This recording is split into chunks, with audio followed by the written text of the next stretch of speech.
최근에 광고비를 좀 떼었습니다, 저희가. 안녕하세요. 네, 반갑습니다. 오늘 안녕 못 하잖아요. 그러니까 안녕하세요 하는데 왜 이렇게 안 반갑지? 오늘 조금 안녕 못한 얘기를 하려고 방송을 좀 켰습니다. 이제 한두 달 됐죠, 아마? 저희가 여러분들한테 뭐 이렇게 광고 같은 거 하면서 나눔도 많이 하고 있는데 최근에 광고비를 좀 떼었습니다, 저희가. 그래서 이런저런 방법으로 조금 독촉도 해보고 요구도 해보고 했는데 뭐 차일피일 미루더니 결국에는 이제 연락도 안 받고 뭐 알아서 해라 하는 식으로 돼갖고 어쨌든 법적 절차를 좀 진행해야 되는데 그 내용 좀 간단하게 좀 설명 좀 해서 어떻게 된 건지. 거의 1년이 다 되어 가요. 작년에 저희가 광고를 진행했던 일인데 제품을 리뷰를 해갖고 그거 영상을 올려주면 영상 제작비를 받는 형식으로 광고를 진행했거든요. 그래서 그렇게 진행해서 저희는 영상 업로드를 했고 근데 영상 업로드 후에 원래 같으면 저희는 성금을 받는데 기존에 저희랑 거래를 몇 번 했던 업체여서 성금을 안 받고 진행을 전형적인 사기업 특징이죠. 미리 신뢰를 좀 쌓아놓고 그쵸. 나중에 이제 두 편을 떼었어요, 한꺼번에. 뒤에 이제 두 편을 좀 밀어놓고 일부러 앞에 한두 편을 좀 신뢰를 쌓고 그렇게 했던 업체예요. 그래서 저희는 당연히 줄 줄 알았는데 조금 원래 그전에도 며칠씩 뒤에 이렇게 원래 주기로 한 지급일보다 조금 더 며칠 뒤에 입금하고 이런 일은 있었어요. 그래서 조금 더 늦게 주는갑다 그 생각을 하고 있었는데 이게 한 달, 두 달 이렇게 벌써 거의 1년이 다 돼가는 거죠. 그래서 저희가 마지막으로 얘기를 했던 게 올해 설날쯤이었어요.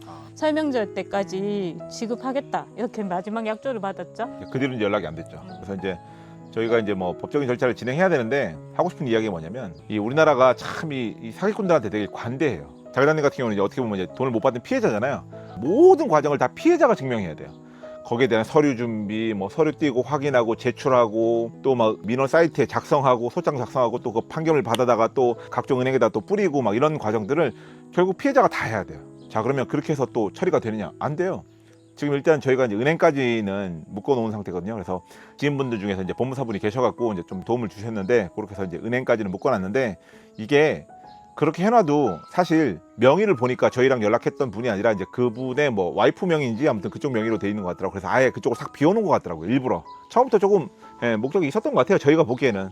안 그러면 그런 게 있을 수가 없으니까. 왜냐면 자기들이 우리 거 고작 광고비 조금 떼먹겠다고 자기 자산이 묶이는데 그런 짓을 하지 않거든요. 근데 보니까 이제 아예 준비를 했던 것 같더라고요. 그리고 또 더 열받는 건 지금 그 제품들이 여전히 잘 팔리고 있다는 거. 맞아요. 그리고 더 열받는 건 뭔지 아세요? 뭐예요? 저희가 이렇게 방송에서 그 제품 누군지 어떤 제품인지 얘기하잖아요. 저희가 역으로 소송 나갑니다. 맞아요. 그리고 그런 소송은 당하자마자 바로 재판이 일어나고 바로 벌금 내야 돼요. 이게 되게 웃겨요. 그게 무슨 사실적시에 의한 명예훼손. 맞아. 이 우리나라 이거 사실적시에 의한 명예훼손 좀 없어져야 돼요. 왜냐면 아니 범죄를 저지른 사람들한테 저 사람 범죄자라고 얘기할 수 있어야지. 그게 참 문제입니다. 그래서 뭐 그 사람들을 보호해 주는 것도 좋은데 타분히 이렇게 고의성을 가지고 시간도 막 1년씩 끌고 이런 사람들까지 보호해 주는 게 과연 누굴 위한 건가? 저희는 그런 생각을 합니다. 그래서 이제 최근에 저희가 조금 광고 진행하는데 조금 위축되고 있고 그다음에 뭐 나눔이나 이런 것들도 조금 약간 돌아판 상태거든요. 그래서 그런 것들이 조금 있습니다. 앞으로 저희가 이 돈을 받을 수 있을지 없을지 모르겠지만 어쨌든 진행되면 여러분들한테 진행 절차를 한번 좀 공유를 해드리도록 하겠습니다. 이 끝이 어떻게 되는지 저희도 궁금해. 저희도 방송에서 맨날 보기만 했지 우리가 당한 것도 처음이라서 신뢰를 가지고 또 했더니만 참 이놈의 믿음이 참 문제입니다. 누구도 믿지 마세요.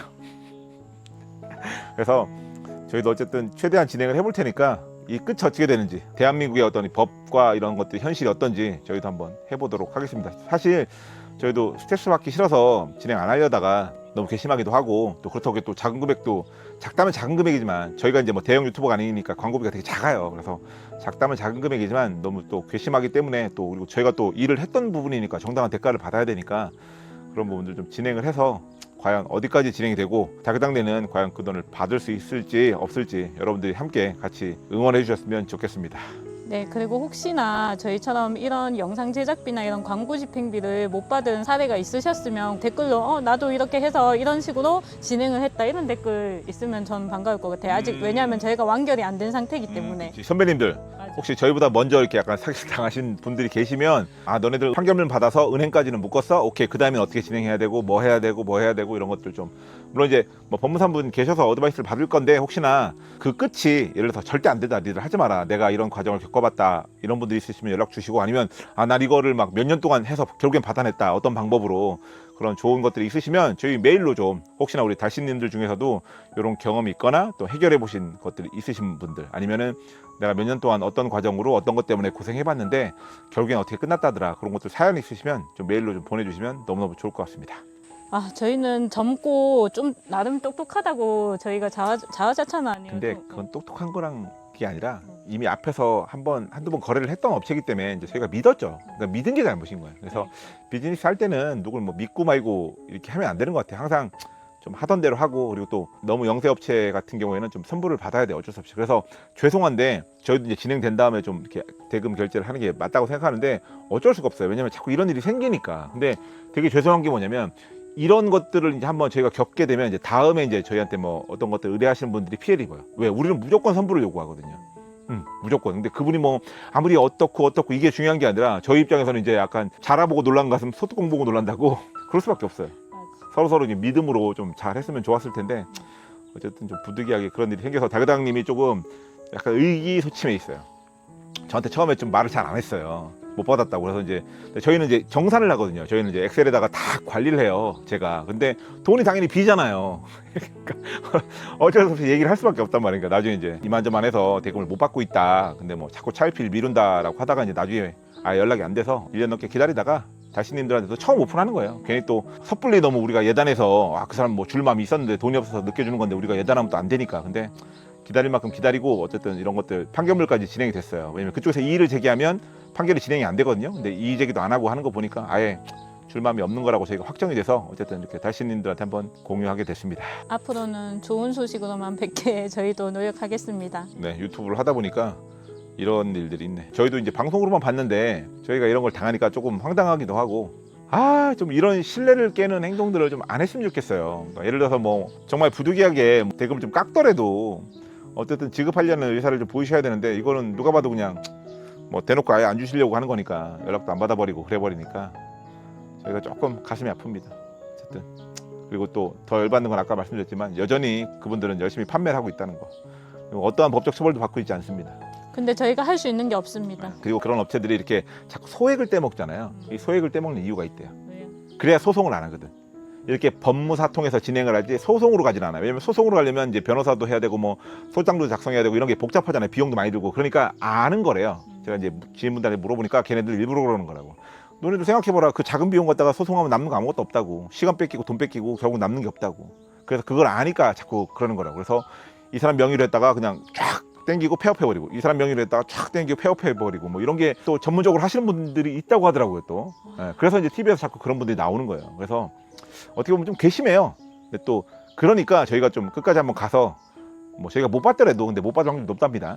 못 받더라도 어떻게 진행되는지, 그리고 대한민국의 현실이 어떤지 그런 것들을 좀 여러분들한테 같이 한번 공유해 드리도록 하겠습니다. 그나마 다행인 건 최근에 좀 날씨가 더운데 습하지가 않아요. 그래서 참 다행입니다. 그래서 날씨라도 좀 좋아야지 마음에 좀 어떤 위안이 좀 되는 것 같습니다. 그래서 겨울에 또 달그당님 강의가 이제 겨울에 없잖아요. 끝나면 이제 한 달 살기를 가야 되는데 지금 비용이 빵꾸가 나는 바람에 빨리 그 비용을 받아서 갔으면 좋겠습니다. 올해 한 달 살기는 어떻게 될지 모르겠습니다. 좋아요 많이 눌러주십시오. 네, 여러분들 많이 부탁드려요. 여러분들이 좋아요 많이 눌러주시면 또 저희한테 큰 힘이 되니까.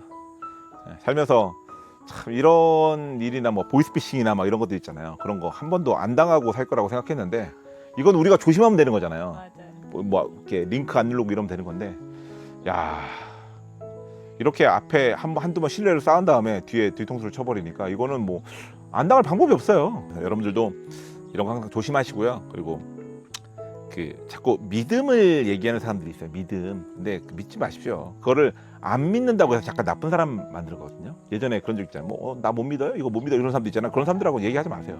그건 믿음의 문제가 아니고 기본이에요. 서로 계약서를 쓰고 뭐 선지급하고 비용을 처리하고, 이거는 믿음의 문제가 아니라 기본 원래 하는 거예요. 나 의심해? 나 이렇게 뭐 이거밖에 안 되는 사람이야? 이렇게 생각하지 마세요. 근데 그거를 자꾸 착한 사람들을 이용해 먹는 거예요. 나 이렇게 의심해. 그러면 이제 상대방이 그러잖아요. 내가 저 사람을 괜히 좀 나쁘게 봤나? 그렇게 생각하지 마세요, 여러분들. 그건 아니에요. 돈을 먼저 받고 확인하고 점검하는 게 당연한 거예요. 아 참 그 얘기 드리겠습니다. 사기 생각나니까 그거 생각난다. 저희 예전에 구미에서 다그다님 통닭집 했을 때 잠깐 생각나세요? 부동산의 업자분이 상가 사러 오셨는데 그분이 그분도 사기를 당하셨어. 뭐냐면 이분이 상가를 사러 오셨는데 부동산 업자가 이제 길 건너에서 설명을 해주더래요. 저희가 어떻고 이제 현물을 보러 오니까. 근데 이 사람들이 상가를 살 사람들이니까 저희한테 와서 이렇게 말을 걸어보고 싶었대요. 근데 부동산 하는 사람이 그렇게 하지 말라고. 저 장사하는 사람들 주인 바뀌고 그러면 불안해하고 괜히 또 월세 올릴까봐 막 딴 데 월세 빠진다고 이렇게 약간 이렇게 조장하면서 저희를 못 만나게 했어요. 근데 그 주인분, 상가를 사신 주인분하고 저희가 나중에 만났거든요. 근데 알고 보니까 그분이 사기를 당하셨어요. 부동산에서 어떻게 했냐면 상가가 이렇게 뒤로 이렇게 붙어져 있는 상가거든요. 근데 이 앞에 있는 상가는 도로가 있는 상가고 이 뒤에 상가 뒤에 붙어 있는 상가니까 당연히 여기 상가가 훨씬 비싸요. 여기보다 한 5배 이상 비싸요. 도로에 붙어 있는 상가고 여기는 골목으로 들어와 있는 상가니까. 근데 이 상가를 매매하는 건데 마치 이 맨 앞에 상가인 것처럼 부동산에서 얘기를 한 거예요. 근데 그분도 이제 문제가 있지. 지적도를 확인 안 한 거니까. 근데 꼼꼼하게 확인 못 한 거니까. 근데 우리한테 들어와서 말 한 번만 걸어봤으면 바로 알 수 있는 거였잖아요. 근데 부동산에서 긁고 말리더래요. 근데 그래서 그분이 이 뒤에 있는 상가를 앞에 있는 상가인 줄 알았으니까 굉장히 싸게 나왔다 생각하고 깎지도 않고 그냥 사신 거예요. 덜컥. 근데 이제 사서 저희랑 얘기해 보니까 아닌데요. 저희는 뒤에 있는 건데요. 앞에는요? 아닌데요. 다른 분 건데요. 이렇게 얘기하니까 난리가 난 거예요. 이게 이 상가가 통째로 하는 줄 알았대요. 이게 분할되어 있는 걸 모르셨대요. 그래서 그렇게 사기당하는 것도 있는데 부동산 업자는 무조건 알고 있었죠. 저희랑도 몇 번 얘기했고 왔다 갔다 저희랑도 계약했던 사람인데 근데 그렇게 이제 뒤통수를 치는 거예요. 그래서 이거는 신뢰의 문제 그런 거 생각하지 마십시오. 그리고 내가 괜히 내가 의심하니까 내가 나쁜 사람이 될까? 아니에요. 그런 거 아니에요. 무조건 확인하시는 게 당연한 거예요. 물어보고 점검해보고 확인하셔야 돼요. 네, 아셨죠? 여러분들 꼭 그렇게 해서 특히나 우리 다시님들은 나이대가 좀 있으시잖아요. 형님 누님분들이시잖아요. 은퇴하신 분들 계시고 그런 분들이 특히나 돈을 날리면 안 되니까 꼭 2번, 3번 그리고 너무 믿고 지인이 확인했다고 하니까 지인 말만 믿고 그런 식으로 진행하지 마시고 필요하다면 법무사분들이나 세무사분들한테 20-30만 원 페이하더라도 돈을 내더라도 그분들한테 꼭 점검을 시키십시오. 중요한 계약 같은 거 할 때 그 법무사 비용 자꾸 아끼려고 등기 막 개인이 하다가 사고 나고 이런 경우 되게 많거든요. 절대 그렇게 하지 마세요. 그래서 괜히 그 법무사 세무사분들이 계신 게 아니에요. 그분들 비용 아깝다고 생각하지 마시고 꼭 그렇게 진행하셨으면 좋겠습니다. 네, 저희 사례를 토대로 여러분들은 2번, 3번 더 확인하고 꼼꼼히 체크하셔가지고 사기 당하는 일 없으셨으면 좋겠습니다. 대한민국이 사기를 안 당하는 그날까지 저희도 열심히 하겠습니다. 내 이상 광고비 때인 달그닥이었습니다. 감사합니다. 파이팅!